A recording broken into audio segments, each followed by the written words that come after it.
I remember being awake in the middle of the night, sometimes to escape from a conflict because my parents got a tip that something's gonna happen.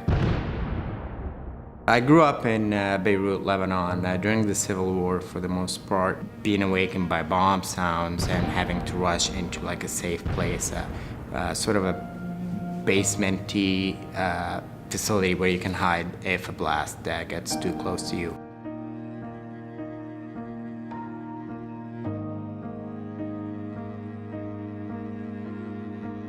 My role there was a project officer for disability projects, where I worked with children who had physical disability or children who had injuries from the war, providing them with medical assistive devices. Those who needed surgeries, we helped them and their families kind of cope with what's happening to them and then hopefully find treatment somewhere. It was at that point I realized that this is what I want to do. I hated being behind a desk. I got promoted to become a project manager, but that made me hate my job then because I wanted more to be in the field with those kids, helping them and helping their families, finding a solution to their ailment. And that was one of the points where I had to leave everything in Lebanon and decide this is what I want to do with my life and move to the United States at that point.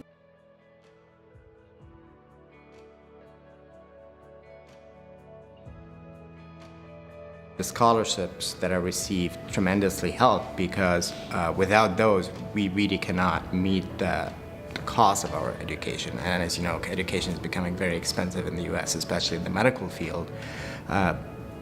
Beside the scholarship, I would have definitely not been able to continue and be where I am today.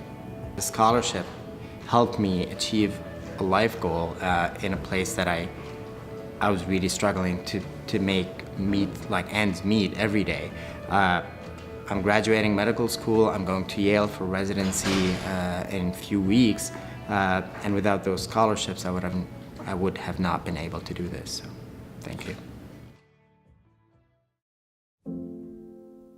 When my youngest son was born, I had immediately noticed that something was not quite right with his head. We came here, and the surgeons at Penn State, Dr. Thomas Sampson and Dr. Mark Diaz, operated on my 9-month-old son and completely remodeled his skull to help to fix the birth defect. After the experience with my son, I knew that I wanted to do that with the rest of my life. I had found such fulfillment in learning about medicine and surgery, and I was so inspired by the surgeons in my life that I realized then that that's what I want to do for the rest of my life. And so I'd really like to become a pediatric craniofacial plastic surgeon.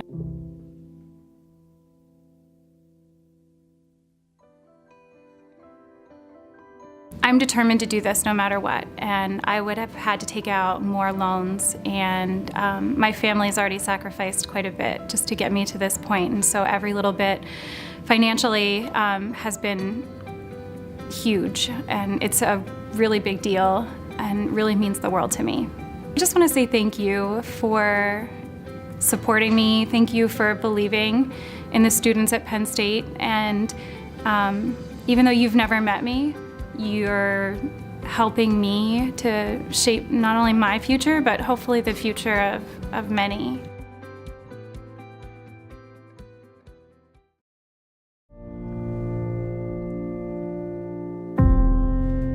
When I was 5 years old, my aunt, my mother's sister, was diagnosed with breast cancer.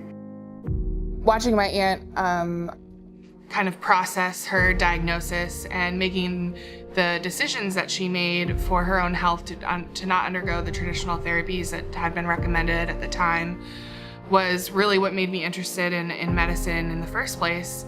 That was the first time I'd ever read a scientific journal article, was because I started doing research on breast cancer and alternative therapies and why an alternative therapy might work and why it might not work and what the different pros and cons of that were.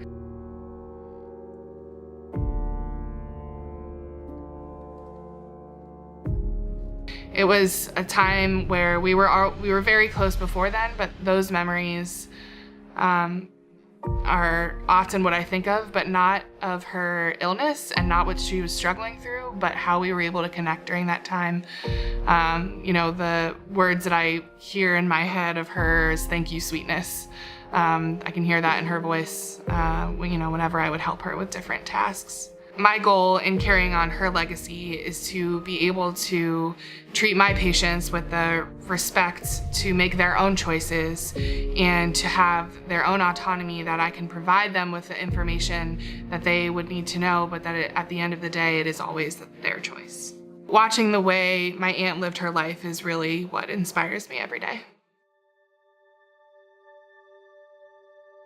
I was determined to go to medical school regardless, but having the scholarship support really helps me sleep at night. It's crazy to me that there are people that I don't even know that have given financial support to help me through this process, and that's comforting, and it's wild, and that they're a part of my support system and I don't even know who they are. That's pretty amazing.